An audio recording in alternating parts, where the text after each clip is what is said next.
চলতি বছরের মধ্যে আন্তর্জাতিক অপরাধ ট্রাইব্যুনালের কার্যক্রম দৃশ্যমান হবে বলে আশা প্রকাশ করেছেন তথ্য ও সম্প্রচার উপদেষ্টা নাহিদ ইসলাম। আর সেই সাথে ডেভিল হান্ট অপারেশনের মাধ্যমে ফ্যাসিস্টের দোষরদের বিচারের আওতায় আনার কাজ চলমান আছে বলেও জানিয়েছেন তিনি। বিকেলে পিআইবিতে তারুণ্য উৎসবের সমাপনী অনুষ্ঠানে উপদেষ্টা জানিয়েছেন, ভবিষ্যতে দেশ গঠনে তরুণদের গুরুত্বপূর্ণ ভূমিকা থাকবে।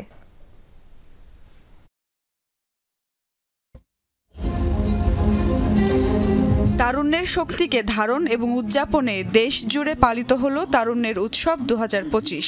রাজধানীতে প্রেস ইনস্টিটিউট বাংলাদেশ পিআইবিতে সমাপনী অনুষ্ঠানে জুলাই বিপ্লব নিয়ে আলোকচিত্র, গ্রাফিতি ও ভিডিও প্রদর্শন করা হয়। বিজয়ীদের মধ্যে বিতরণ করা হয় পুরস্কার। অনুষ্ঠানে প্রধান অতিথির বক্তব্যে তথ্য ও সম্প্রচার উপদেষ্টা নাহিদ ইসলাম বলেন, আগামীর দেশ গঠনে তরুণরা গুরুত্বপূর্ণ ভূমিকা রাখবে।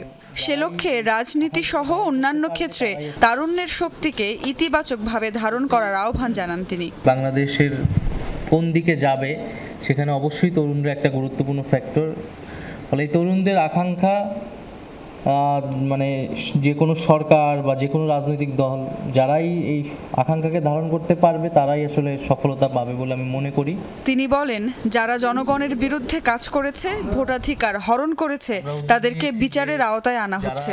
চলতি বছরের মধ্যেই আন্তর্জাতিক অপরাধ ট্রাইব্যুনালে শেখ হাসিনা সহ গণহত্যায় জড়িতদের বিচারের আওতায় আনা হবে বলেও জানান তিনি। 2014 এবং 2018 সালে নির্বাচনে যারা এই মানুষের ভোটাধিকার লুণ্ঠন করতে সরকারের ব্যক্তি প্রশাসনের ব্যক্তি হয়েও জনগণের বিপক্ষে কাজ করেছে, তাদের বিরুদ্ধে শীঘ্রই একটি ব্যবস্থা আসবে।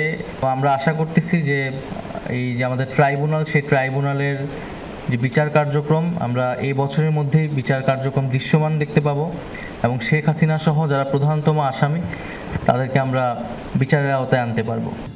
সরকারের থেকে রাষ্ট্র পরিচালনার এই অভিজ্ঞতা ভবিষ্যতে নতুন বাংলাদেশ নির্মাণে কাজে আসবে বলে জানিয়েছেন নাহিদ ইসলাম।